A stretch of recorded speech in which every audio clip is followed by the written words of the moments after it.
now... Yes, we're live. We're live, and we are here for the playoffs. The moment you've all been waiting for. Thank God. 10 weeks of blood, sweat, and tears have brought you to this moment. And jargon from the two of us. On the pinnacle of success. Hey, Alex, what did you see this week? Doesn't matter. Playoffs! He's Halawak. That's wonderful. He's Halawak. I'm Con, and that's Eagle screaming like a hawk. Playoffs! Welcome to Calling the Audible. It is the Div D-1, Div D-2 playoff edition. As now we are here, we have a lot to get to. We'll scrap the week that was because we know who's in the playoffs. There's no need to talk about a team that's not in the playoffs. Exactly. He's gonna be on this. He's like on this tangent now. If you didn't make the playoffs, unfortunately, we say ciao to you at this point. We'll see. Maybe we fall. FPF Cup coming up soon. Another chance, another day to play under the sun. But now we're here to talk about the teams that did qualify, the ones that are looking for the Ultimate Championship. We will go with the Division D1 edition. We have 7 games to get to, 1 forfeit, which is too bad. Should we go with the forfeit first quickly here? Yeah, if you break it down for us. Fun Boys Badgers. I'll listen. Badgers with a tough 30-0 victory over Fun Boys. Tough. Very tough. Hard fought battle. Went down to the last play. And to explain why we already have a forfeit and not just a reseeding and everything. Which I will explain right now. Go ahead then. Fun Boys, due to injuries, they have a boatload of injuries that has curtailed their team's roster, and they cannot field a team that would first off have enough players but be competitive enough to be at this point. So as a result, they called the I was going to say Captain Obvious. But Mo, why at this point then was the 9 seed not brought in to replace them? Well, we're going to get to that right now. So they informed the powers to be on Jean Talon that they will not play. And now the question that came up, and I was for the 9 seed to get in because I thought this, and I questioned and I called out how much of the conference was not as strong.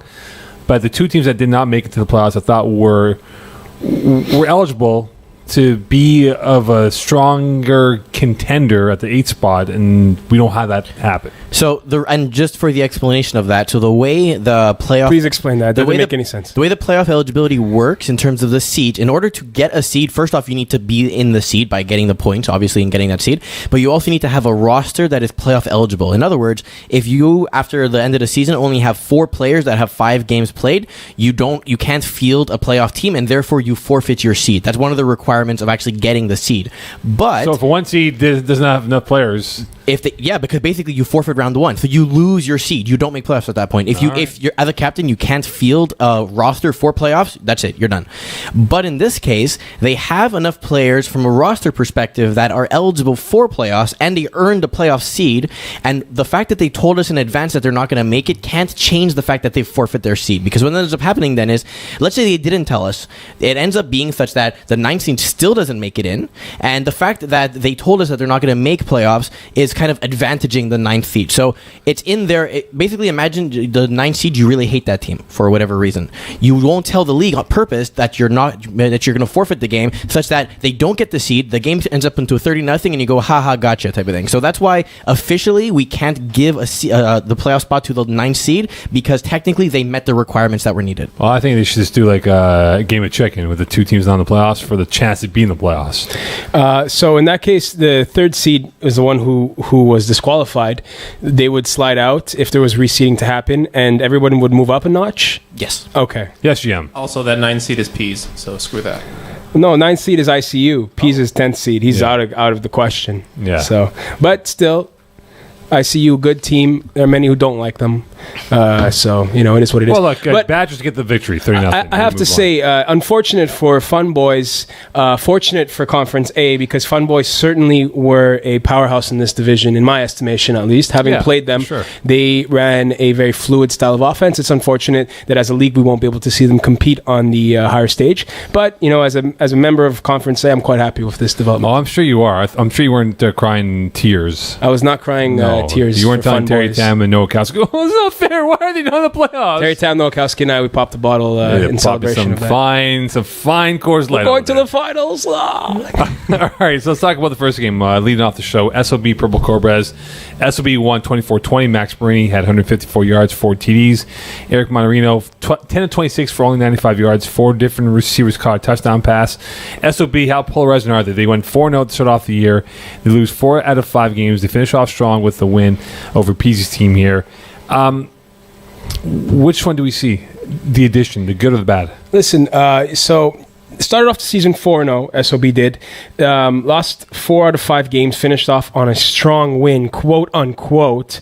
Look, they have both wins in their last 6 games, came against backup quarterbacks. They beat Vince Pisano mostly for TOPSZN in week 8 when they played them. Khalil Kerr only arrived at halftime. And then they beat James Dandry, a backup quarterback for Supply and Command, on week 10. So they haven't beaten a quarterback of substance in 6 weeks. So I think we're definitely going to see the struggling version of SOB unless they can somehow find a way to regroup themselves so rapidly within the last week and get their swagger back. But this has not been an impressive team in the latter month and a half of the season. No, I think it's false hope. And not to say they're done in the first round, but it's been false hope for them. They've sort of been walking on eggshells. That they just absolutely. I think they lost that confidence. You know, the first 4 games, they were proving us wrong. Yeah, those 2 idiots picking against us, not putting the Power 5, and well, they were right on that point. Yeah, well, they're idiots. We were idiots. Those 2 are idiots. Yeah, but first 2 games. But anyway, the point is that I just think that, and it comes to my next point with Max Marini, right? I mean, you look at him. I think it's on him to win this game now. Do you believe it's on his arm or his legs to control the tempo, but more importantly, get that W for SOB? I'll throw out some stats here on Max Marini. He only averages 2.4 attempts at rushing per game and 22 rushing yards per game. Only has 1 rushing TD on the season. So certainly at first glance, you'll say, well, he's going to need to be more effective as a passer in order to win this game. I'm going to throw that out the window. I'm going to say he hasn't been effective as a passer in several weeks now. He needs to get creative in this game, and I think he's going to have to utilize his mobility and his running ability in order to create some magic for his offense and get them more fluid. I think... And also, I think his emotions have to be handcuffed a little bit here because I forget what game it was. It was I think it was to Go. I forget who they lost to, but they lost to one of the Daou brothers. And he scored a nice touchdown round, and he took a 5-play OC for trash talking and taunting the opposing team. He's got to control his emotions because now there's going to be 3 referees. And not to say that things are going to get away. People are going to get away with things as they would do with 2 referees, but they're going to be watching closely the trash talking going on back and forth here, and it will not surprise me to see him take a 5-play OC if it gets out of hand. And they need him at quarterback to be the guy that can win as he did in the first 4 games of the season. He's shown glimpses, certainly, of being a composed, good dual-threat quarterback in this division. Hasn't been able to maintain that for the duration of the season. I believe it's his first full year at quarterback, so he is growing within those shoes, but definitely going to need to keep cool. Playoffs is all about keeping your cool, keeping your poise, and not getting rattled because the game goes by so quickly. You don't have another day guaranteed tomorrow. Blink of an eye, you're out. So you definitely have to maintain your cool, and you have to play your best game. So for SOB, their defense, how do they play Joy Taylor, Christian Sarantola, and Alex Joltopov? Do we see, I think SOB has the athletes to go man to man. Do they dare play man to man with these 3 guys who all present different tangibles that can move the football down the field? So in my honest opinion, stopping the Global Gym Purple Cobras offense comes down to shutting down Eric Marino's offense. His ability to rush. He's a very mobile quarterback. He can get out of the pocket. A lot of times the success he has is when he buys time by scrambling out, breaking down the original front of the defense, and then hitting that second layer in between when they jump up on him, pulling them in and throwing over the top. It's going to come down to Surya Chandel, the rusher for SOB. If he can leverage his 10 sacks on the season and contain Marino, then the zone will be effective. But they cannot go into this game hoping to play man, in my opinion, because Marino's going to break down the rush, and he's going to take advantage of that simply. But I think SOB has that confidence in their ability to do that, though. I think they believe in their mindset that they can go up against a Taylor or Joel DePaul or Christian Sarantola could be an X factor. Could be tricky. I'm not saying that. I'm talking about simply putting your rusher on an island versus the quarterback. But that's what I'm saying, though, right? I don't think the receivers. I'm going to be honest. I don't think this receiving staff, as good as they are, Joy Taylor works excellent within a zone, but there are guys that you can eliminate by playing man. Most teams can eliminate them by playing. Well, that's it. Right? If Surya has a good day rushing and he forces Marino to make a bad ball, like in the air, I think those guys, if they're man-to-man, they feel they can win every 50-50 chance in the air to get that turnover going in their favor. I just think it's a bad idea to put your rusher on an island with a quarterback who has the mobility at the caliber of Eric Marano, who hasn't had a good season by any stretch of the imagination. After coming off of a Quarterback of the Year award in Division 5, has seen a major downturn in his play this season. So I think that in order, you put him on an island, you let him beat your rusher up and down, he's going to build that confidence by running, and then it's going to just translate to his passing game. I think you have to play an effective zone in this one, and you have to hope your rusher can contain. Well, in that case, right, you look at the Cobras offense, 6 times they scored 26 or less this season in a game here. Is this concerning in your mind? I know you made the point about Eric Marino not having a great spring season, but if this is concerning, does this mean that Cobras have to make this a low-scoring game, somewhere in the high teens, low 20s, for them to have a chance to win on the weekend? I think that's absolutely the case, Mo. That's very astute observation on your part. They have big bucks here, big boy. They have 28 passing TDs to 14 passing INTs, Eric Marino, on the season. That's not a very good season. Maybe if you're in the NFL, that's a good season, but not in flag football. So they want to make it low-scoring. They're not... They maybe blown the top off of their opponent once or twice throughout the course of the season. Most of their wins have been in low-scoring affairs. They have the experience on defense to pull that out as well, but that's what they're going to be looking for. They're going to make it a slugfest. I think this could be a slobber knocker, to use a Jim Ross analogy here. But if this is a low-scoring game, I think it's advantage for Cobras. But if SOB can somehow get this game in the high 20s, you know that the 20, like low 20s, advantage Cobras. High 20s, I think, advantage SOB. It really puts more pressure, more onus on the Cobras to make a play or two to give Marino better field position to hopefully score a couple more touchdowns in their favor. I think I agree with you, and I don't put it past Marino to throw down this week, and if Marini starts putting up points, Marino will follow and put up points. I think there is potential for this to become a shootout, but I definitely think for the Cobras, if they want to go in with a game plan, let's try to keep Max Marini struggling as he has in the second half of the season, and let's try to win with our defense and build confidence with our quarterback going into the second round, and then hopefully he can start to be the gunslinger that we've seen in the past then. But they definitely need to play some very good D against SOB if they want to win. Okay, so we look at that one word answer. Shaq Lattimore will be more dangerous on offense or defense? Would be on O or on D that he has more of an impact this weekend? In my mind, absolutely, no question, defensively. 9 INTs on the season, 9 PDs, the type of guy who can take away half the field when he pulls back. Marino loves to air it out into an area and have his receivers run in a systematic way to go get it. This is the guy who can take away that space in a hurry. So I know it's more than one word answer, but he gets me excited when I think about him on defense. Shaq Lattimore can take over this game defensively. I know who gets you more excited in the next game. TOPSZN versus Les Affreux. Ooh. No meeting between these two teams here, bro. I'll throw out these stats for you. Jonathan Lemieux, 9 INTs the last 6 games. Khalil Kerr, 14 INTs the last 8 games. I'll ask you two-part here. More concerning which quarterback and who can ill afford to throw an interception this game this weekend.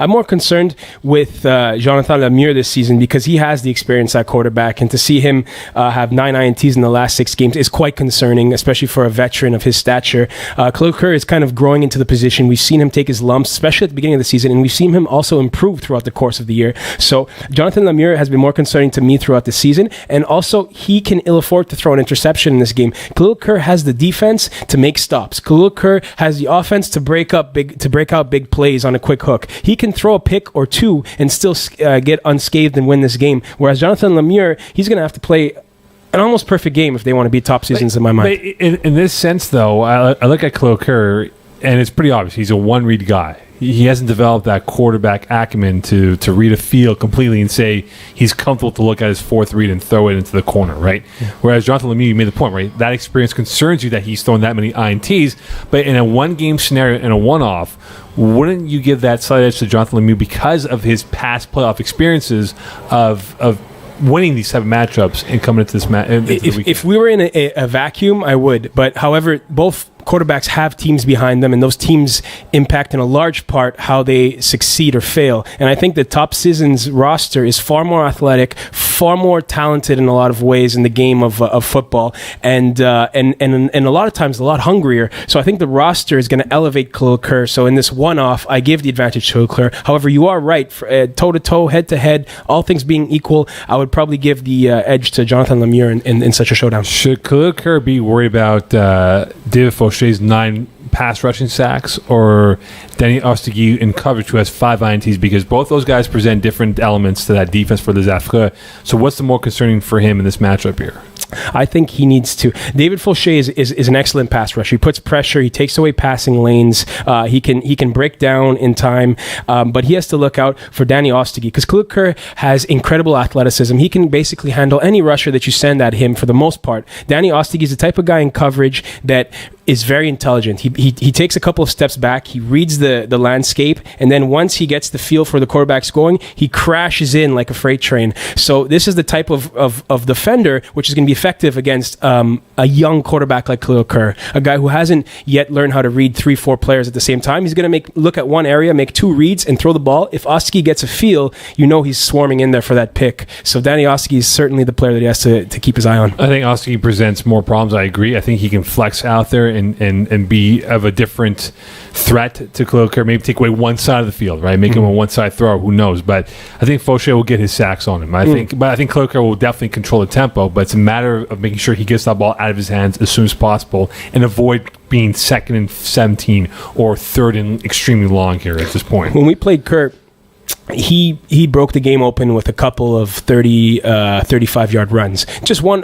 He did it once at the beginning of the game, and it was at 4th and 10, I think, and he just busted it open, took it all the way down to the 1-yard line. So he has the ability, even if he gets sacked 2-3 times and loses 5, 10, 15 yards, he can gain 30 yards in a single run. He has that game-breaking ability with his legs.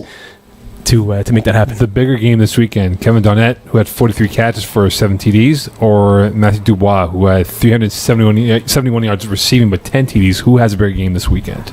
Okay, well, Matthew Dubois is certainly going to need to have a bigger game for Les Affreux to succeed in this one, because he's their best receiver, and he's going to need to win one-on-one matchups against this athletic TOPSZN's defense. I think Kevin Donnet is going to have the bigger game because, as we're going to show at the end, I'm tipping my hat a little bit here.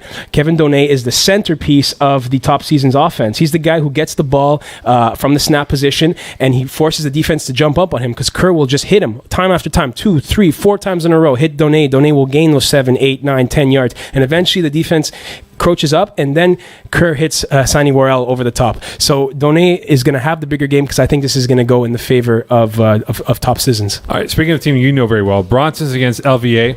LVA won 27-25 way back in week 1. Chris Rivet had 3 TD passes. James Nowakowski 4 TD passes.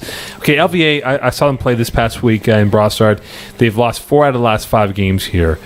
Are they ripe for the picking for you guys to beat them this weekend? Yeah, definitely the momentum swing has been on the downturn for them in recent weeks. I agree with you. I think that they are ripe for our picking. We are the higher seed. They beat us in the first round. So which one would be an upset? Who knows? But I definitely think that their recent downturn in momentum presents us with an incredible opportunity to take the first round. I think LVA has sparks to work with, but not enough to set a fire for them to get going. And I think that's going to really cost them at that point, right? Because you look at their offense, a little bit more lethargic. I think Sarantola, Justin, that is a good player, but there's no one else after him that can step up and be a second or third option for Chris Rivet. And I saw that this week. It was sort of self-explanatory that they're a one-trick pony with the receiving core. And I think that will hurt them in this playoff matchup against your team, the Bronsons. This is the way I see it, kind of the narrative on both sides. Frosty Bronsons have been extremely hot the last 2 weeks. We've finally tipped, if you will, and we're playing with that kind of flair, that athleticism, that explosion that we thought we would have at the beginning of the season. However, LVA is the perfect team to neutralize this because they play a systematic style of ball, so they can milk the clock, they can get into rhythm, they can take away our first play, and oftentimes Frosty Bronson is a first play kind of team and force us to get a little bit more tactical because that's the style that they play, very methodical. However, on the other side, if we can put a fork into that system, that's what we're going to try to do. That system obviously is quick outs to Justin Saratola, work Peretta on the backside, and then take a shot over the top. We just have to stick our fork in that system, and then we can get the upper hand in that one. So definitely two ways the game can unfold, and it'll determine who the winner is going to be. James Nowakowski, do you see the good or bad? The bad, 6 times below 52% passing. In the last 2 games, he's been above 63% essentially, or better. So in your mind, which James Nowakowski do we see this weekend? Well, there's no question. We're going to see playoff James Nowakowski. Which is what then? Which is, if you follow Frosty Bronson, you know playoff James Nowakowski is a stud. He's just like a different form of beast, a different Nowakowski, if you will. And he just lights it up in the playoffs. His eyes light up, and you can tell he has a different swagger when he walks onto the field. You're definitely going to see the best of James Nowakowski at quarterback this week, and it's going to help elevate Frosty Bronson's play. And if he collapses, we lose. That's it, ultimately. It's going to come down to him. Captain, obviously. If he collapses, yeah. No, you guys are going to win anyway. Their defense will come through. Defense is what won championships.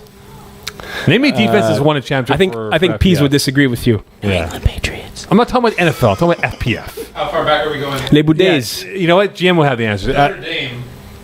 Who was that? That was Richard Shatefsky's team. Yeah. Division 2. They had more interception. They had more pick sixes than touchdowns. Oh, God. Touchdowns in games. With Hamid Mahmoudi, right? Yeah, exactly. There you go. That's right. 2008. I think in the modern style of game, though, that's kind of been taken away. Now, a lot of times the offenses are so good in every division, there's always one overpowering offense that's going to win the championship ultimately. But back in the day, defense did used to win games. So in this case, Kevin St. Pierre, can he contain Chris Rivet?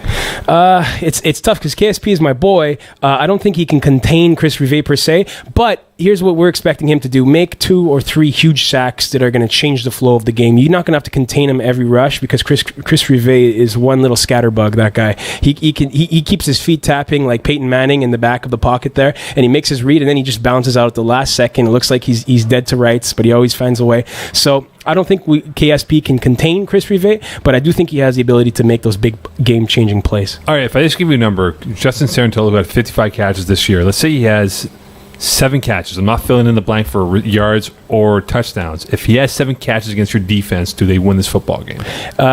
Not determining just based off of 7 catches. You need to know the yardage and the touchdowns on that as well, because we can limit. He runs a lot of out routes, and then he turns it into a wheel eventually, or he runs it to a post. If we can take away those deeper connections, he can catch it 77 times for 55 yards, any TD, and we can still win in this game. But if he gets the 7 catches for 125 yards and 2 touchdowns, they're going to take it from us. All right, Kiwi Island, Backyard Bruisers.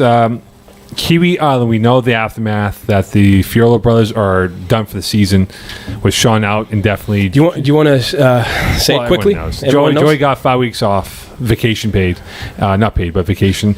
And Sean Fiorillo got indefinite suspension. So he's pretty much done for the foreseeable future. Joey's the bigger loss for them. Now, I'll ask this question. Kiwi Island, are they a wounded team, or are they mentally decimated by this loss? Absolutely wounded, not mentally decimated. I think if you go ask any of the Kiwi Island guys, they're probably still with their chests up in the air thinking they're going to go take the championship tomorrow. I don't think so. No? I don't think so. Alex, I saw them play against GM's team. Les Affreux, you're subbing for Les Affreux, guest starring GM Clarathris. And GM's team. Sorry, it's like one of the oldest FBF franchises still active. Thank you for that vote of confidence that every team I spend time with automatically becomes mine. But honestly, it was definitely Les Affreux. You can tell us firsthand. Look, Joseph Buffoni started at quarterback, and AJ Gomes showed up late to the game. And I was under the impression that as AJ was sort of hurried onto the field and Lazaro was yelling at him from on Which the one? field. Dan, of course. Minga, bro, let's go. Of course it was Dan. Mo, of course it was Dan. What do you think? It's someone else? Lazaro, maybe? Minga, bro. But same, I was under the impression that AJ would have been the quarterback for this game, and it seemed almost like, I understand that you're taking away the strongest receiver if you put AJ at quarterback, but I feel like that might have been more beneficial for this team. They lost their center in a collision as well with one of the other Kiwi Island DBs for that game, but it just seemed like the body language of Kiwi Island was nowhere near what it was in the game of the week, and it just sort of continued to unravel, and they had no answers. So the question I'll ask both of you guys then, since we see them play firsthand, I spoke to one guy from Kiwi Island, and they gave me their opinion on who they thought should be quarterback. Who do you think should be taking shotgun snaps this weekend against Backyard Bruisers? I'll start with you, Alex.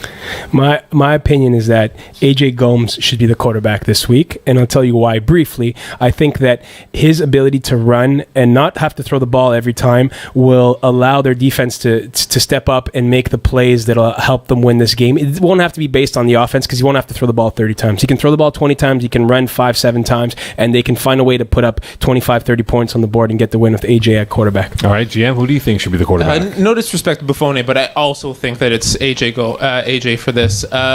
What I got the impression as the game went on was that the huddle was Buffone at quarterback being directed by Dan Lazara telling everyone what to do. And when someone else is calling your huddle for you and you don't really 100% know what everyone's going to be running or really understand the concepts that are being called, it's already setting yourself up for a bad time. And I feel that AJ has a better understanding for the game. He will lead better, and in this instance where your quarterback is gone, you need someone who will actually take the reins and be a leader for this team.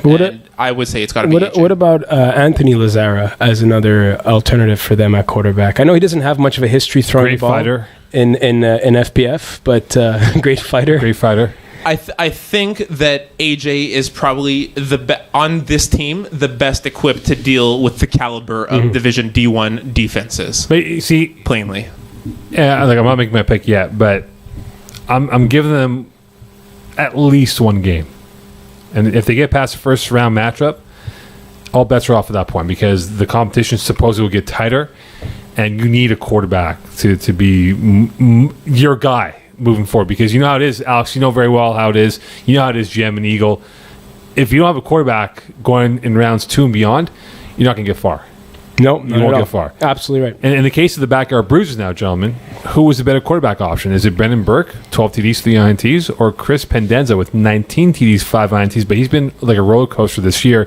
What do they do at the quarterback position for this game? Tough call for them because they started the season with Chris Pendenza, had the hopes on his back. The last 3 games they've switched over to Brendan Burke. Had the first 2 of those games had phenomenal games, 11 TDs to 1 INT in those 2 games.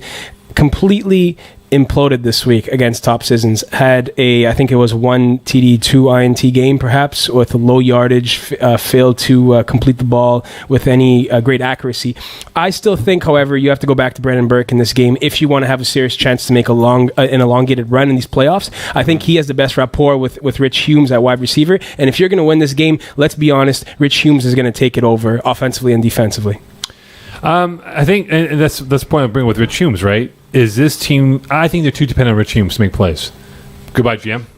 I believe that you look at where they're at in the trajectory, you look at their stats, it's Rich Humes. There's no one else out there. Mm-hmm. Could this hurt them? I think it will hurt them because if they go to Rich Humes and he's the only option, it makes Kiwi Island's life so much easier and saying, you know what, guys, we can say we'll cover Rich Humes and leave everybody open. They won't do anything about that. I think that's true, and that's historically been one of the flaws of the Bruisers. A little bit too much focus on Rich Humes offensively. They always needed to diversify a bit. They do have guys capable of making those plays, however. You look at a guy like Derek Fontana, excellent field stretching wide receiver. You have guys like Cameron Mag. He drops balls, though. Yeah, he drops it. He's going to have the occasional drop, but he's going to also reel in the occasional nice grab, running full speed 40 yards downfield. Cameron Mag catches the ball between the hashes. Jonathan McQueen does that as well. But here's the thing. If you're going to go with Chris Pendenza, I think you're going to allow... Chris Pendenza is the guy who's going to be able to find those multiple targets a little bit better than Brendan Burke. Brendan Burke's the guy who's going to be able to get the ball to Rich Humes a little bit better. So if it's me, you're putting all of your eggs in your best basket because you're going to take a swing for the fence. Go with Brendan Burke. Try to hit Rich Humes 20 times in the game for 7 touchdowns if you need, and just go out like that with your best play. So in the span of... Before we get to the next game now, in the span of 1 week... Did we go from Kiwi Island being the prohibitive favorites to go to the Div D1 finals to now pretty much an uphill climb to get past the first round, maybe into the second if they're lucky, into the conference finals? Absolutely. It's unfortunate to say, but it's absolutely the case. The air has been deflated from the Kiwi Island balloon. Whether they have realized it entirely yet or not, it's going to be a huge uphill climb for them to make the kind of run that we all knew they were going to make just a few weeks ago. Okay, KGP RA, Go Ghetters. RA won 51-18, DG10, 6 TDs, Dylan Daou, 3 TDs, 3 INTs. we look at KGP RA's offense, very finesse. There's no hiding about that. They're very finesse. So does the Getters have to get physical with this group of receivers? Phil Cutler, Garfinkel, Niederman. I'm missing someone in this whole line, but I apologize. But do they need to get physical to offset Dylan Garber's routine with these guys? Absolutely, they have to. That's one of the keys to success against KGP RA. You have to push them off of their game within the boundaries of FPF rules, of course. You don't want to get too physical to the point where you're borderline injury and risking penalty. However, if there's one team in this division who have the guys in place, the core, to get physical and to throw an offense off balance, it's the Go Getters. Look at the experience. You have Dylan Daoust, you have Jeremy Anderson, you have Jordan Moses, guys who've competed in multiple divisions going up to Division 2, and guys who know how to play gritty flag football, get away with little holds when the referee's not looking, hook the arm a little bit, push receivers off balance in between the routes. So they know how to play that little bit of gray area that the flag game allows. I find that their ranking in this class is probably, they've underachieved. I think they should be higher than what they are for Go Getters at least. Like, this is a team that has had their ups and downs.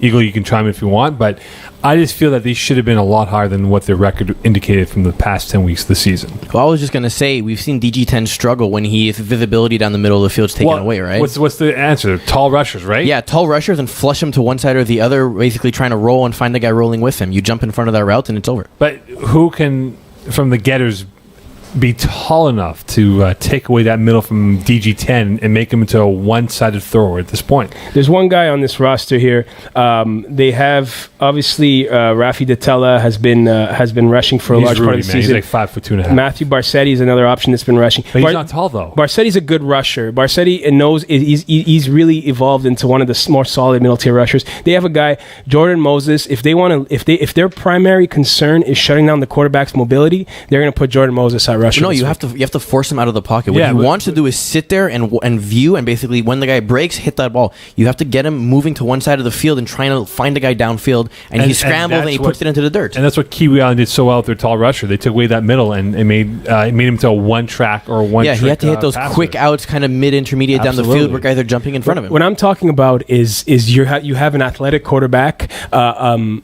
a competitive quarterback. You're going to match him up with an equally athletic, even more competitive rusher in Jordan, if you will. And Jordan's intensity will just smother Dylan Garber if he's on that day. And if you shut down the quarterback for KGP RA, you're going half of the way to beating this team. So I think if that's an interesting tactic they may want to consider. They do have two other rushers, Barsetti and Detella, so I don't think that would be their number one option. But throughout the course of the game, first drive, second drive, if Garber's having his way with both rushers, maybe we start to see Jordan taking a couple reps at snapper. All right, so rusher. Who you got now with the receiving duos? You got Jordan and Jeremy Anderson combined for 100 catches, almost 1,400 yards receiving. That's dirty. And 30 TDs.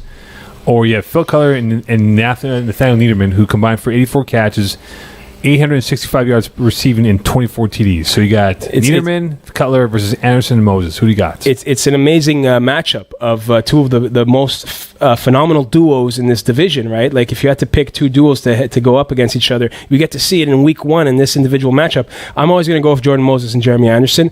I've been teammates of theirs for many seasons in the past. I know what they're capable of providing, especially when the game matters most. I'm gonna take this is the perfect combination. Jordan takes the top off the defense. Jeremy eats up everything underneath. Not just a reference to his figure, being a little rotund. His culinary skills eating food, yes. But also his ability as an excellent receiver in this league. I think 2-on-2, these guys have the advantage. Third down, you almost know the ball's going to Jeremy, and he's still going to make that catch. He's got strong hands, but Dylan in the second half especially, he just throws the ball their way 100 miles an hour. Doesn't even have a doubt in his mind that they're going to not be able to make a play. He puts it there for them to reel it in, and more often than not, they do make the play. I got to go with Niederman and Cutler. I just think their size. You mentioned the size of Jeremy Anderson inside 5 yards radius. I think the length of Niederman and Cutler will be issues for that Getters defense because they're not tall.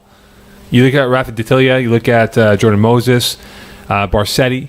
These guys aren't long limb players that can match up with Cutler and Niederman. And I think they can bail out DG10 when they have to, and they have a few times, and they've done it the last couple weeks here, and I think that might be the recipe here for this matchup. It's tough because Cutler is such a smart route runner, such reliable hands. Niederman is a beast. He's physically imposing, and he can also go over the top and get that basketball type play. So either way, it's a great matchup. Either way, but I'll take Jeremy and Jordan. Yes or no? This is one word answer. Yes or no? Is this KGP RA's conference to lose? Conference, not the division, not the league, but conference to make it to the finals to lose. 100% yes. Okay. 100% yes. That's 2 words. Technically 3. 3, yeah, 3.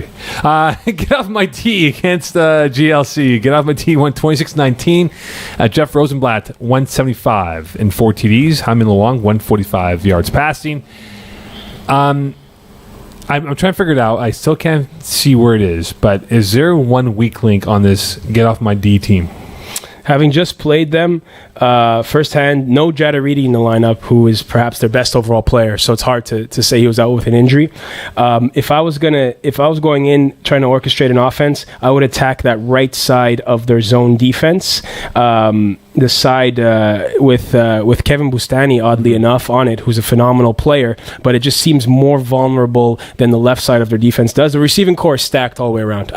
You really have to throw Rosenblatt off his game if you want to slow down this offense, because you're not going to be able to slow down the 5 receivers on the field. But offensively, if you attack the right side of their zone defense, I think there is opportunity to be exploited. I still can't figure it out, and maybe you're right. Maybe it is that right side of the defense that you have to exploit to your advantage. But you look at the Get Off My D's offense. You have had 6 players that have caught double-digit passes this season. GLC only has 9 INTs. How do they stop this runaway train of chaos on defense? It's hard to look at and say that it's going to be a formidable matchup. However, if you had a chance to see GLC like I have in the second half of the season, you'll know very well that this is a team that has transformed. They believe in themselves entirely. The defense is swarming as of late. They play very physical defense in your face, and they crash zone openings. Like they'll bait the quarterback, go ahead, put the touch pass over the top, and there'll be 2 guys just swarming in from the outside to come in and make a play on the ball, and they're not scared of contact, which for me is like borderline dangerous sometimes. Yeah. However, they go in to bat that ball down. So I think this defense, even if they don't have the INTs to back them up, they've played a lot hotter in the last couple of games, and they're going to transition that. Well, speaking of transition, Hyman Luong, he's like the Chad Pennington of FPF, right? He's not going to put up gaudy stats. He's going to put up good stats and enough to win football games. Does he need to slow down this game? And first and foremost, keep Jeff Rosenblatt on the sidelines where he can't hurt you on the field, on the sidelines, but slow it down where it ends up being in total 6 possessions per half in total, and make this a low-scoring game for any hope for GLC to have a chance to win this game. I think that's ideal. I agree with you. That's ideal. When you get into the game, the flow of things, you can't always control that as well as you'd like to. Teams in higher divisions do. Montreal's Finest are one team that has impeccable clock control. They get whatever they want with the clock most of the time. However, teams in these middle divisions, if you're fortunate, if you're really feeling yourself that day, you might be able to manage that a little bit. It's going to go down to the game rhythm. Hyman Luong has been playing excellent lately. He is just feeding the ball to Mendy Kardashian over and over and over again, and there hasn't been somebody capable of stopping Mendy Kardashian consistently enough in order to stop this GLC offense. Could one turnover be a difference in this game? I don't like to say this in the low divisions, but I think so. I think so. I think especially if it comes down to the narrative you depicted, if it's a 6 possession game, they slow it down, which seems very realistic. If you can, one turnover might do it. One turnover might be the backbreaker here for either side. If I had to pick any of the games in this side of the bracket, I really believe that GLC could perhaps have the best chance of taking out like a top tier seed because of their style of play. I wouldn't, if I was gambling on the first round, I wouldn't want to put money on this game. I wouldn't want to touch it unless I was putting money on GLC with a nice spread coming my way as well. We'll find out. So we'll find out by the end of the podcast. Diablos, Deville. Diablos won 38-32. Francois Martin, 5 TDs, 1 INT. Eli Soleil, 2 TDs, 3 INTs. Looking across the board, is this the least desirable matchup of terms of hype? Because you have 2 teams coming in. They're both kind of meh lately. Yeah, aren't they? it's sort of watching like Cleveland Browns taking on the New York Jets. Yeah. Is this like? I'm not saying I'm going to ignore the game. I'm going to watch it, but it doesn't have the pizzazz that you would want from a different matchup the first round. And I think that bodes very well for Deville of these two teams. I think Deville want to go under the radar. They want to kind of lull you to sleep throughout the course of the game, and then you think that you have some kind of grasp on them. You look at them and you say, wow, these guys aren't that great. We're going to torch them. And then you realize at halftime it's like you're up by 4 points or something, and then they come and they choke you out in the second half. So I think that bodes well in their favor, and I think if they're going to have a fighter's chance in this one, they're going to really want it to be as ugly as possible. I think it has to be ugly. Mm-hmm. It has to be. You look at Deville and Soleil has been inconsistent. Like I look at them from last winter season, this past year. They were one play away from moving on to the second round. I forget who they lost to. That team they lost to ended up going to the finals that season. So it could have been them, right? But I just think their ever-turning roster, you look at the roster, they've had like 85 guys play from it's been a tough spring tough spring for them. I think that hurts them. And I think in this match against Diablos, do you trust Eli Slade to win a playoff game? Because his body work this year has not justified the confidence that you would need from a quarterback at this point of the season.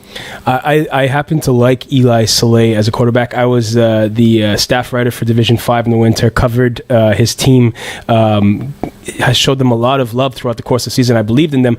This has been a completely different Eli Soleil and a completely different Deville this spring season, and I do not trust Eli Soleil right now to win me a playoff game. I don't know. It's very tough, and that's why I look at Diablo's size. Yes. And you look at the smaller size of Deville. Could that be a problem? And if Eli Soleil trying to throw the football up in the air on offense, it could end up being the difference in why they win or lose, because the size of Diablos could definitely win them this matchup on the weekend. Diablos have had a little bit of a problem with defense this season. I don't think it's I'm revealing anything too drastic by saying that. They haven't been able to stop teams consistently. I think that Deville is going to employ their kind of short attack offense. They kind of like to hit short, and then hit that intermediate zone and mix in runs. For me, the concern here is how is Deville going to stop Diablo's offense? Francois Martin has been struggling the last few weeks. However, he loves to test the deep ball. And do Deville really have those kind of elite secondaries to stop those guys? Maybe? Yeah, but he's one guy. Is there someone else? He plays deep safety, though. He plays deep safety, but two wides running verticals on the sideline. He can't cover the whole field. He's going to have to guess. A lot of that Diablo's playbook is multiple deep routes, basically, to try and make the safeties pick and then punish. You know what it is? Okay. Can you run deep? Okay, everyone run deep, please. Let's go. Do you have any more gas in you? Yeah, okay, deep again. Let's go run deep, okay, please. All right, man, let's go do it. Tony Corey, can he be the X factor? His playoff experience, his pedigree of winning Div 1 titles in years past, could that be his way? Because you know how Tony Corey gets in the playoffs. Yeah. Let's just say it's not clean. Let's just say it's very. The Curry monster appears. Yeah, it's a snowball of knives that has pierced people's legs. I think that Tony Curry will indeed be the X factor of this game for Deville. If they happen to pull an upset, it'll be large part because of him. Yes, he is possibly their best player offensively. He's brought that experience onto the roster. He also brings a knack for making in spectacular catches that you don't think he's going to be able to pull out. But more importantly, he's going to be a thorn in the side of Diablos. If Deville were to get a lead, just imagine how he's gonna put them on tilt. And I don't know how Diablos respond to adversity. I haven't been in their huddle myself personally, but I've experienced Tony Curry as an opponent, and we were fortunate to be winning that game, so we were just like, brush him off. But had we been losing, it would have definitely gotten to us a lot more. All right, coming up next, we'll take a quick 30-second break here. Coming up next, we'll talk Div D-2. We'll go through all 8 games of that. We've been through the first 8, now 8 more to go. It is the marathon edition of Calling the Audible. Stay tuned here from the armpit of St. Leonard, Rock Campana's Garage. FPF Studios.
Welcome back here. We have 5 people watching the show. Thank you to all 5 of our listeners. And a lot of people on demand afterwards. Yeah. Please tweet in to let us know that you're not indeed bots, just populating the viewer section. No, I'm fine with bots. That's fine. Question is, will we have more viewers than the CFL game tonight? Yes. In Montreal. Yes. That's a great question. What is the CFL TV number in Montreal for a Ticats Eskimos game? What's the CFL numbers on TSN 690, Mo? Pretty good. Yeah? They're pretty good. We do fairly well with CFL games, or Alouette games in particular. Yeah, better than our numbers? That's a good question. I can find out. The fact that that's a question is already a problem for TSN. Well, I'm saying non-Alouette games. If it's like Bombers against Lions, I don't think anyone cares in Montreal for that game.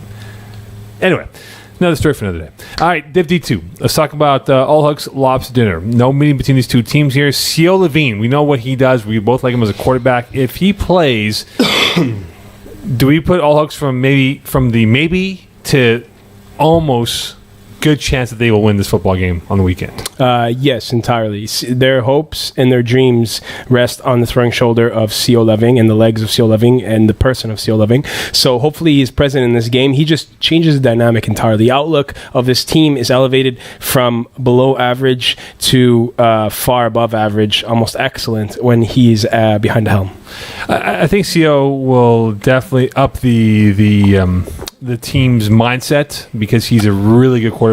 What he does, some of the throws he makes is remarkable. He looks professional. He is from his footwork to his poise in the pocket to the feathery touch on his pass. He puts a great touch on his football passes, especially the corner routes. And I think it would definitely, if he plays, I think you can put them in the driver's seat to win this football game. And it comes to the next point, though, right? You look at Francois Hogue, who had 15 sacks. You look at Thomas Coutu, who had 11 sacks. The pass rushing in this game, how much of a difference will it be, and who can benefit from their pass rusher having a remarkably decent game this weekend? I think of the two, CO Loving relies a lot more on his mobility, his ability, not necessarily to run, which he does very well, but to break the rush, scramble out from side to side, buy a little bit more time for those openings to develop in the secondary. I think a seasoned veteran such as Francois Hogue with his 15 sacks has a great ability to make that impact and kind of limit CO Loving. And if you want to start to beat All Hooks, you have to start by putting some pressure on CO Loving. Definitely Francois Hogue in my book. I think Hogue, he's a very quiet assassin. Yes. He doesn't talk. No, he doesn't.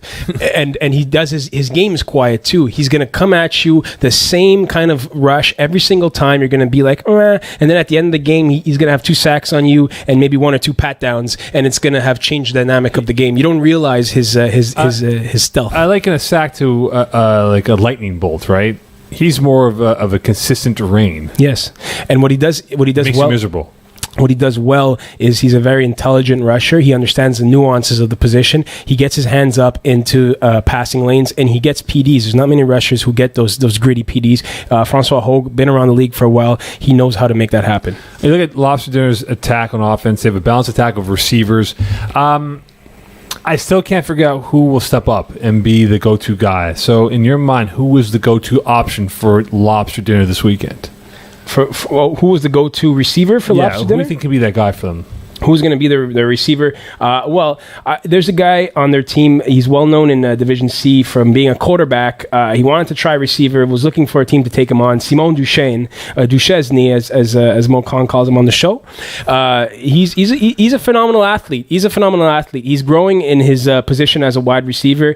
We know him. He can run as a quarterback. He can run as a wide receiver as well. Has reliable hands. This is the guy who's going to have to. This is going to be his statement game as a wide receiver to say to FBF, hey, listen, I'm not just a quarterback. I can play receiver as well. If he can bust All Hooks open offensively, they have a very good chance to pull out a sneaky win here. Well, for All Hooks, Jeremy White, JC Furlong combined for 92 catches, 800 yards receiving, and 23 TDs. Is there any answer to stopping this dynamic duo for Lobster Dinner this weekend? Lobster Dinner have not had a very proficient defense so far this year. You're looking at them. What do they have? 3, 6, 8 INTs on the season. Not even 1 per game. There's nobody with more than 3 INTs individually. I don't think that they possess the individual talent to shut these guys down, man on man. all they're going to have to be able to do is to limit them. They're not going to be able to stop them. They're going to have to limit them.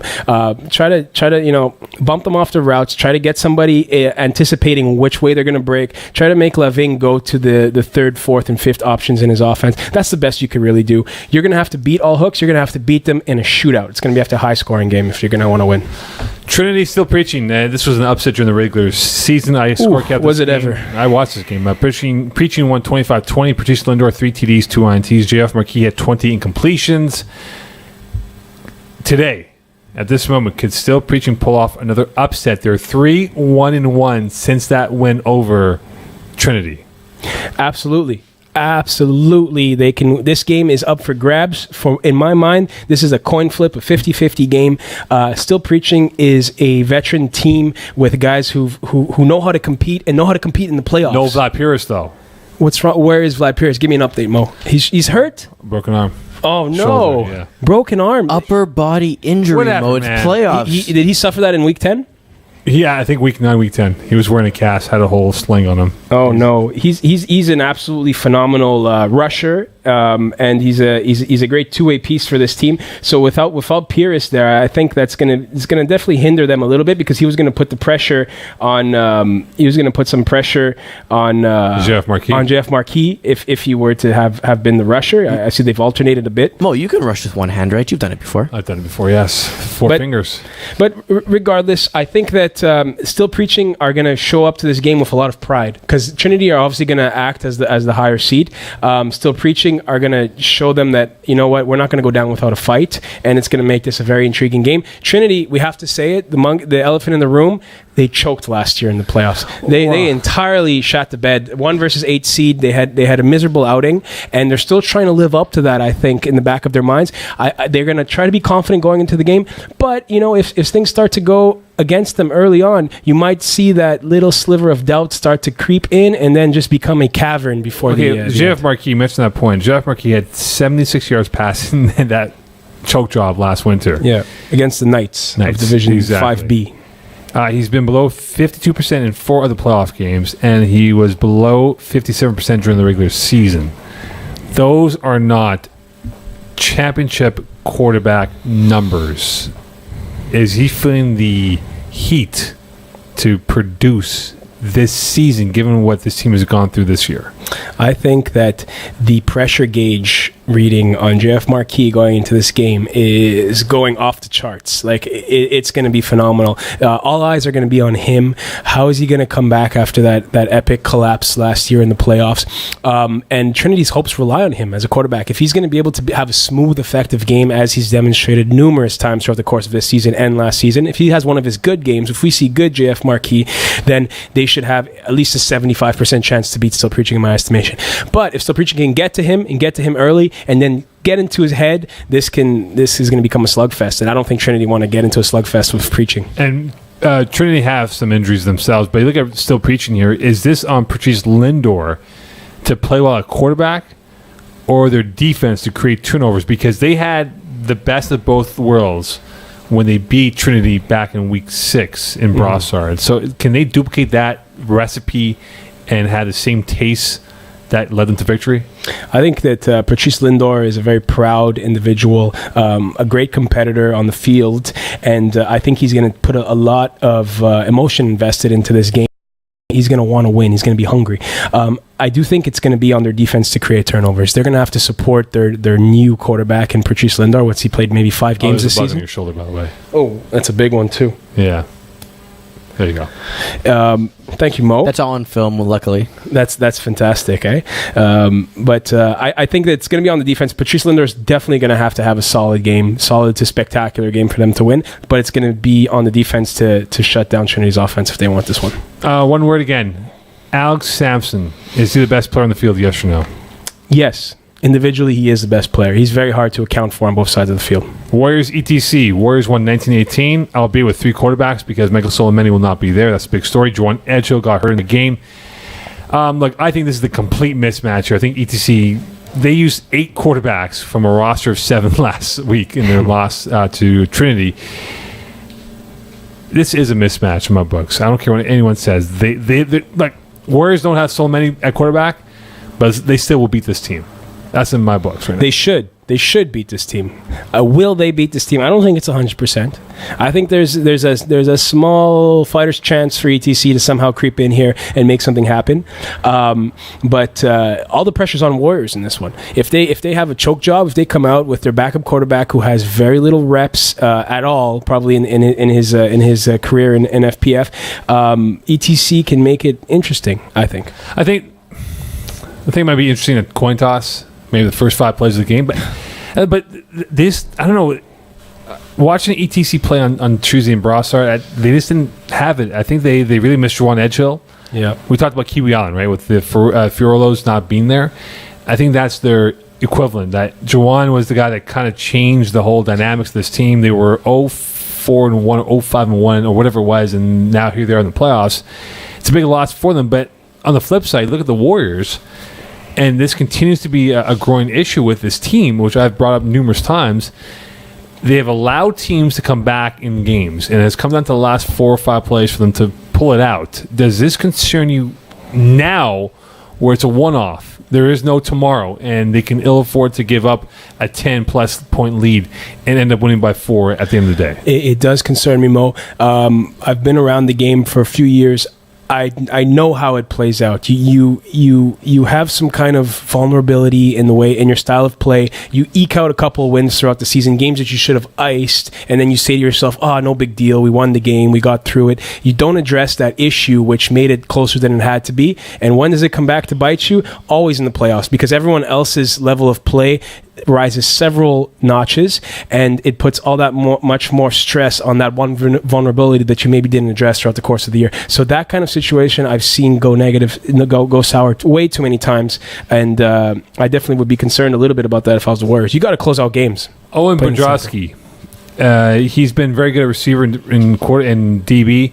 Showed signs of being decent at quarterback. Is that ETC's best option, but Brodrowski at quarterback for this game?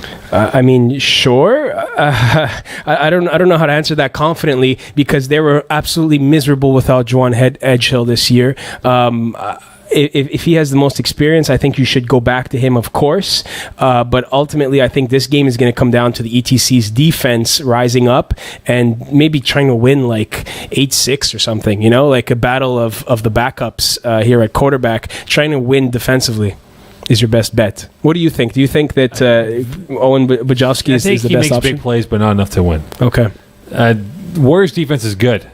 But again, it goes back to my previous point with you. They got to close out games. Yeah. Percentage number.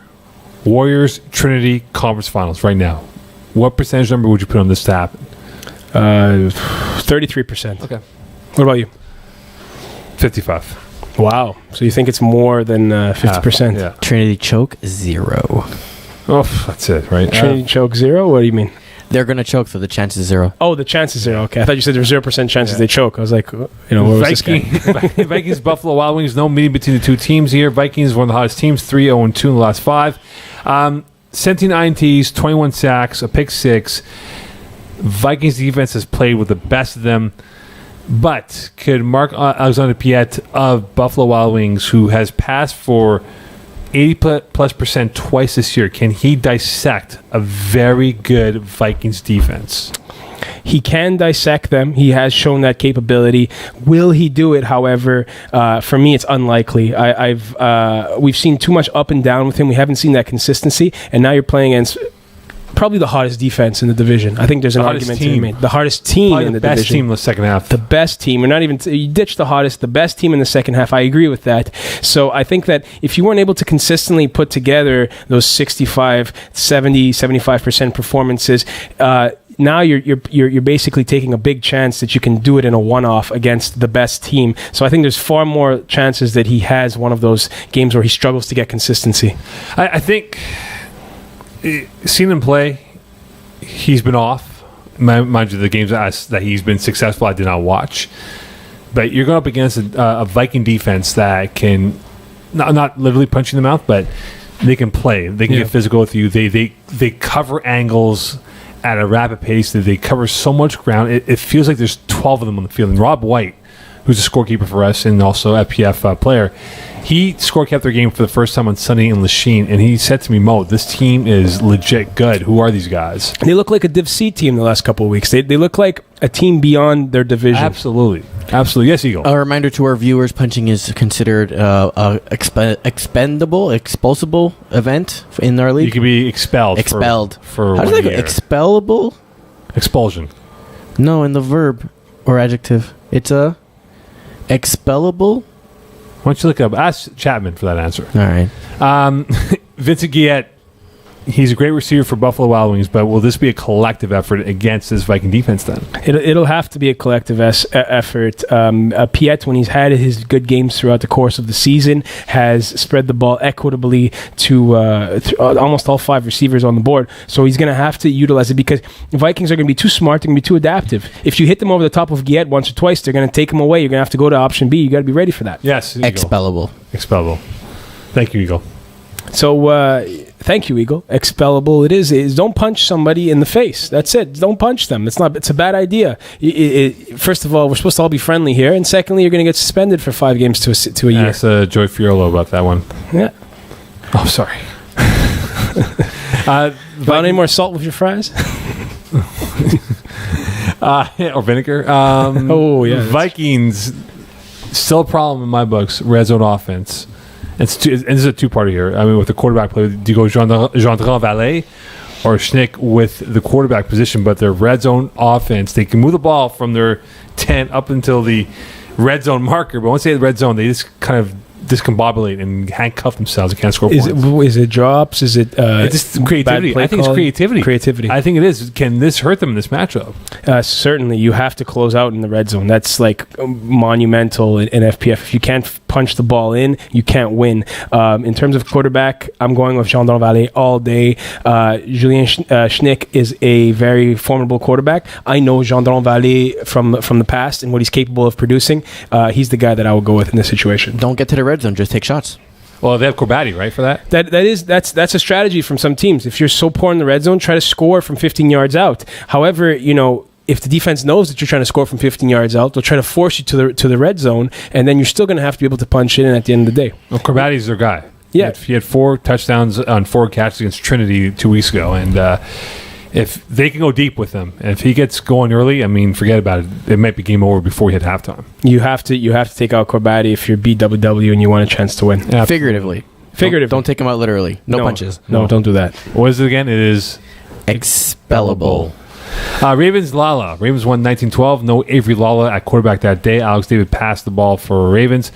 Okay, this is an honest question here because you've had difficulty with the roster. Can smoking that Lala's field a competitive team in this game? Their entire roster needs to be there for them to field a competitive roster. That's not good. They can't do it half-notched at this point. They've shown that with half of their roster, they're not good enough to compete with the top teams in this division. They need everyone there on board, all hands on deck. Keep in mind, they do have Avery Lalla, Brent Callender, Dewante Morgan. Don't put Brent Callender in that equation, please. Jordan Murphy, Justin DuTemple, Matt Bondu, Tony Lalla, and William Hurst as playoff eligible players. And William Hurst is a hot rod. Like, he can get like 2 OCs before we even hit the first 5 plays. And they're going to need all those guys there, or at least 7 out of the 8 of them there, in order to be ultimately competitive. I find they all contribute to making this team whole, and without a few of them, I think they're picking at straws. Okay, so 17 INTs for the Ravens defense this year. Could Avery Lalla, who's been away because of combine camps in South Carolina, could he crack this code that the Ravens will present in this weekend? Well, you look at one game that happened in Week 10. Evan Eli Nole of Big Fun Party Mix 8, he was able to crack the Ravens code. He had a phenomenal game against them. What he did simply is he bought time, he rolled out of the pocket, he had flood routes. So he had one guy short, one guy medium, one guy deep, and he was always able to hit his man either down the sideline or coming across the field. That worked marvelously for him. So if he was able to crack the code, I think others can as well. Avery Lalla has shown glimpses of being an up-and-coming star quarterback in this division. If he's present and he can put together one of the games that he showed us, one of the positive games, I think he has a chance. I think he will give them a puncher's chance. Yes, puncher's chance. But it goes to the next point I'll bring up here. I think the Lalla's defense have to get physical with the Ravens' size. I mean, they're small, they can be scrappy, but they need to figure it out here, and they got to be able to get physical. And I think, Alex, for them to have any chance to win this football game, they need to get at minimum 2 turnovers, whether it's through 4 downs or through INTs, whatever it is, because they need to score points. Points will be at a premium for this team. They can ill afford to score 20 and lose this game. They need to score 30 plus to beat the Ravens this weekend. Absolutely. Ravens are going to continue to ball all game. Alex David's going to march. He's not going to slow down. He might get stopped once. He might get stopped twice, but he's going to come out level-headed on the next drive, and he's continued to march downfield. You need to put up points if you want to hang in with the Ravens into the later rounds. Montagnards Pandas. Mountaineers won 21-0. Fils 19 of 24 for 3 TDs. Ryan Caruth, 89 yards passing, 2 INTs. Mm-hmm. The rocket arm of Ryan Caruth could be what in your mind? Could be explosive.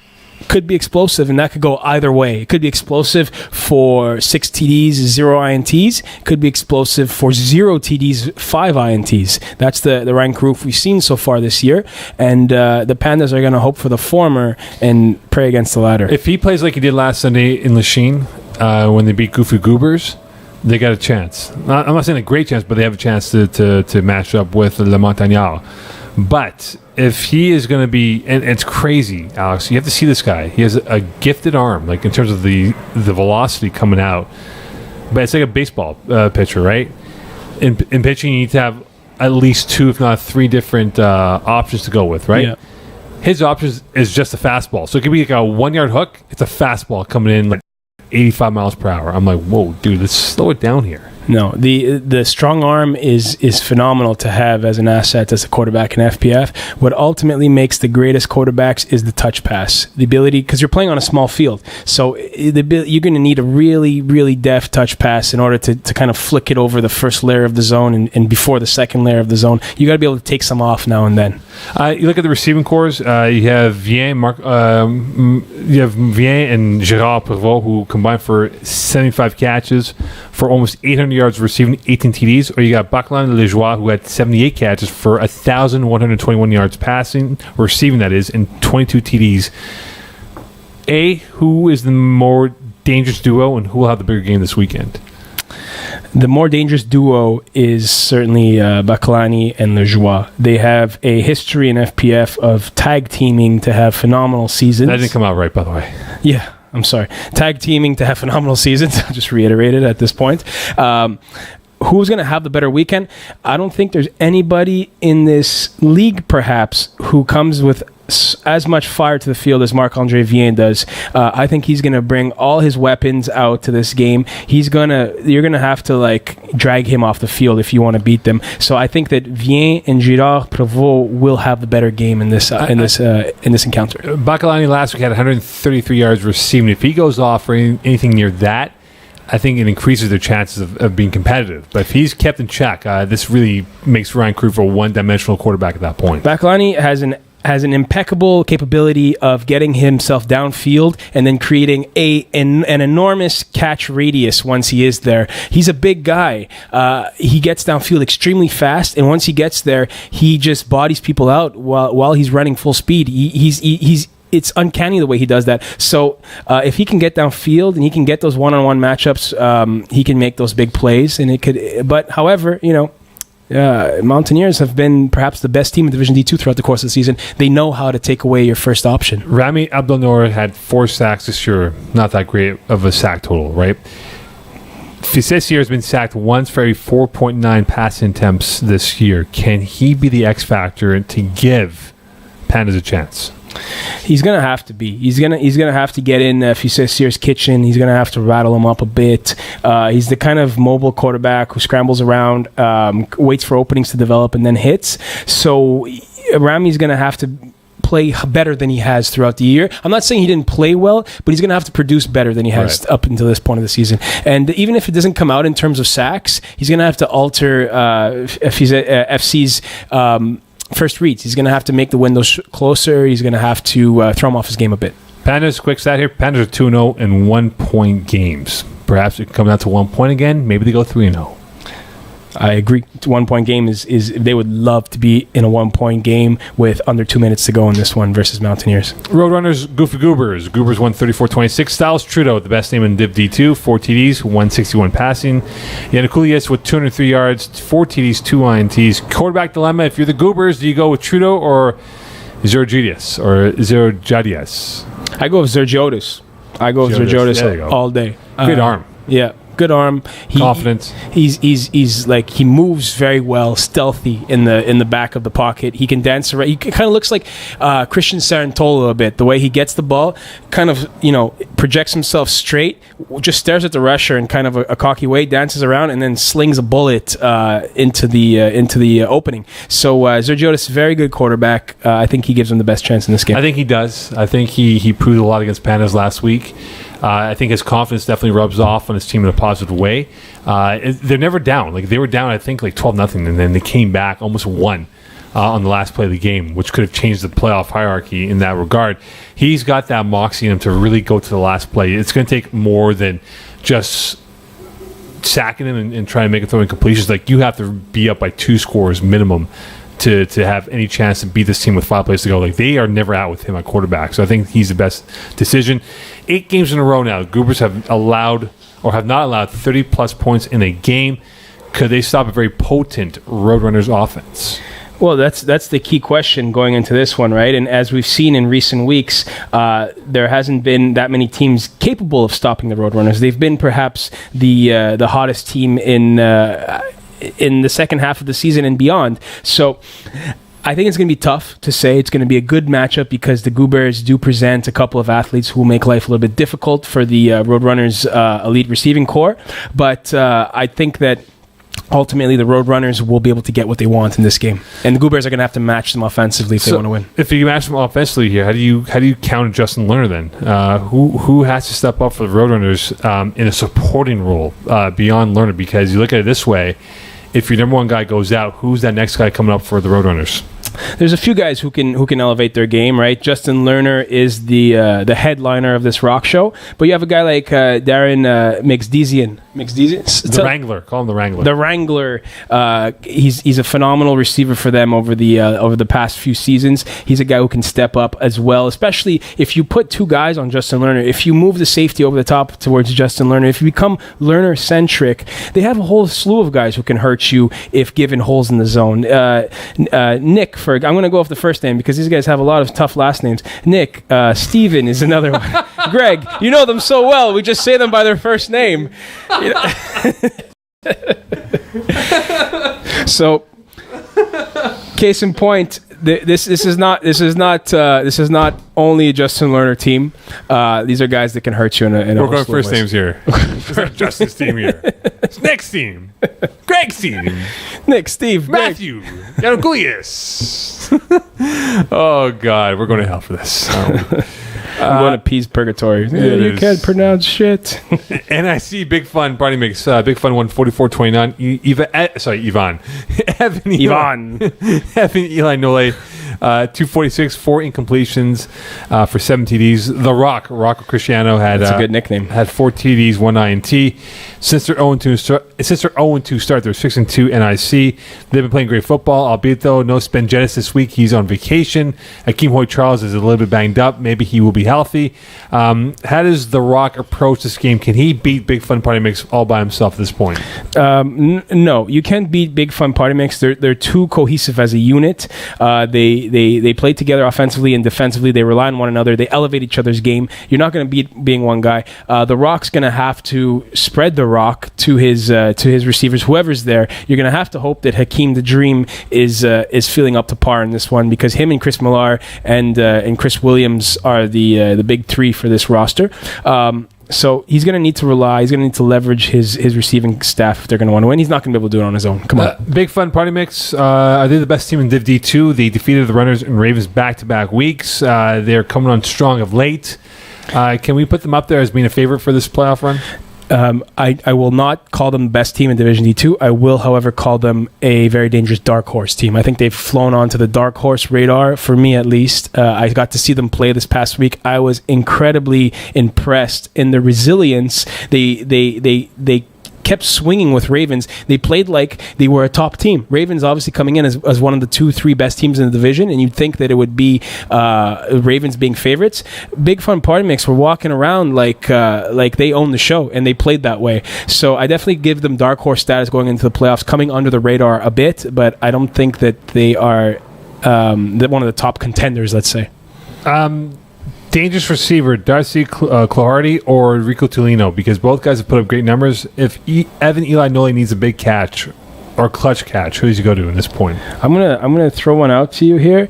Neither of these, they're both incredible receivers, but if Evan Eli needs a clutch catch, he's going to the big fella, the guy with a little bit of a wacky personality but a very nice smile, and that guy is Zachary Alberts Gill. I saw him go up and make a couple of huge 3rd and 4th down convert catches in last week's game. One right before halftime where Nole just kind of rolled out, threw it up right to where the defender was, and Gill just went up and reached right over his fingertips and took it in the back of the end zone. So I think he's going to Gill if he needs that big catch.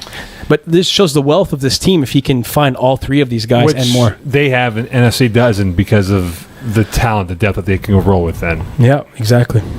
I think that's a fascinating game, NIC. I really do. I think that's one of the ones that'll be more desirable to watch in this. I'll be curious to see how The Rock reacts to the bigger stage of the playoffs. He did well in FPF Junior. Yeah, he's done well this season, but again, there's no book on him, right? No one knows how to play him yet. But now here we are, playoffs. If he's anything like his namesake, Dwayne "The Rock" Johnson, then he's always going to rise to the occasion. The Rock on every stage. Pull off an upset or two. A reminder to our viewers: the people's elbow will get you suspended. So none of that. Yes. No people's elbow. Or the word of the day. Expellable. Yes, thank you. It is now time for Games of the Week. Thank God. All right, here we go. All right, you guys want to start with Div D-1 or Div D-2 first? We'll go Div D-1. Badgers, Fun Boys. That one's going to be a barn burner. 29-point spread. I give Badgers the edge. Let's go Badgers. Yes, Badgers. I think they're going to win 30-0. Mo, you don't have any spreads on these games? What's going on? No, you pick the spreads. I'm not picking spreads. On the spots, you're going to throw them under the bus like that? You got to give me time to calculate them, man. Okay, we have a formula. There. Yeah, exactly. We'll go picks only. Here we go. All right, so we got so Div D1. We already did Fun Boys Badgers. Thank you. Straight Out of Breath versus Global Gym Purple Cobras. I'm going first. Yeah. You know what? I think that it's going to be a back and forth affair. I think Straight Out of Breath are going to be able to edge this one out in the narrowest of margins. I agree. I think SOB, we'll give them one. We've given them a lot of heck, but I think they're going to pull this one out. I think they both win, yeah. TOPSZN, Les Affreux. TOPSZN's for me. I don't think it's going to be that much of a contest. It's killing him to say it. I know it's on his tongue, but Mokan, put you on the clock. TOPSZN. Frosty Bronsons, Les Aeriennes. You can't pick that game. I can't pick that game, but check the color of the cap. Bronsons. Ooh. Kiwi Island Backyard Bruisers. Here it is, isn't it? Do the Bruisers have a chance? Do they have a fighter's hope? This reminds me of the Oakland Raiders when they lost Derek Carr. I being a Raider fan, I know this. And they were never the same, right? They lost the Broncos, lost the Texans in the playoffs. You can see Kiwi Island, same thing. They're not the same without the Fiolos on the roster. And I'll give them one, though. I'll give them this game. I'm going to give them as well. I think that had Bruisers played all season with Brandon Burke at quarterback, this would be a different story, but you can't just throw a guy in the last couple of weeks and expect to regain that chemistry instantly. KGP RA, Go Ghetters. You know who I got.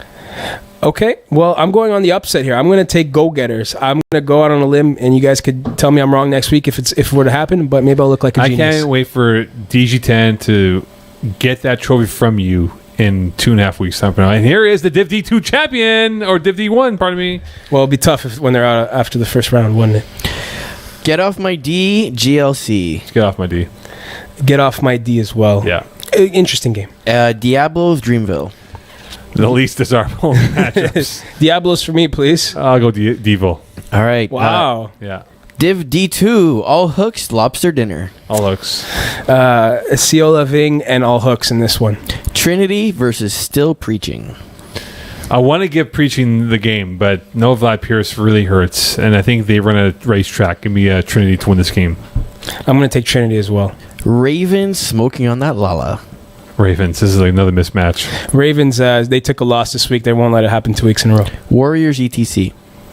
Warriors. I told McMahon there will be no 5 plays in your playoff game. There will be no 5 plays. Give him the Warriors. Vikings, Buffalo Wild Wings. Vikings. If Buffalo Wild Wings win, Mo, you're going to bring us wings this week? That's a good one. I think you should. I think you should. If they win, we'll see. You just said Vikings are the best team in Division They D2. are. They're the hottest team right now. Les Montagnards, Pandas. Montagnards. Mountaineers. Norfolk in chance. Big Fun Party Mix 8. Mo, you take it first. I think The Rock, his run comes to an end. I think Big Fun will win. I think Big Fun is confident and swaggy right now. I'm going to take Big Fun in this game. And in the last game, Roadrunners, Goofy Goobers. Runners. I think Goobers, sense I'm getting from them is that they're happy to be here, but not say they're admitting to this, but they sense that they're not going to go far. I like a team that plays with nothing to lose. Give me the Goobers and Zach Zjotis to have the big game. Okay, what did you learn today? You know what? Unfortunately, we had a big suspension handed down this week. I learned, please do not strike another player on the FPF field. It'll never end up good for you. I learned... 1 second, we have a comment. Hold on before we go off air. From your boy, Travis Moses. Yeah. What's he got to say? Go Ghetters taking it. Love Alex Hollowak. LOL, Mo can't get off the mic. All right. Oh! What did you learn in today's episode? Ego? Me? Yes. I learned that even if we're going to go overtime for playoff previews, we can have really good content, covered a lot of teams, and hope our viewers are interested. This is our a whole bunch of PowerPoints there. In regards to the podcast every week, this is our longest one. We know there's one that will be the longest. This is the longest one because the playoffs are here. Yeah. And now as we move along, the days will get shorter and the teams will get less. And the road to the finals in Broadside has begun or will begin this weekend. And best luck to all the teams out there. And we'll see you guys next week as we'll be one step closer towards the Div D-1 and Div D-2 finals. Playoffs are in the air, people. The best time of year. Look alive out there. Good night, Jamaica.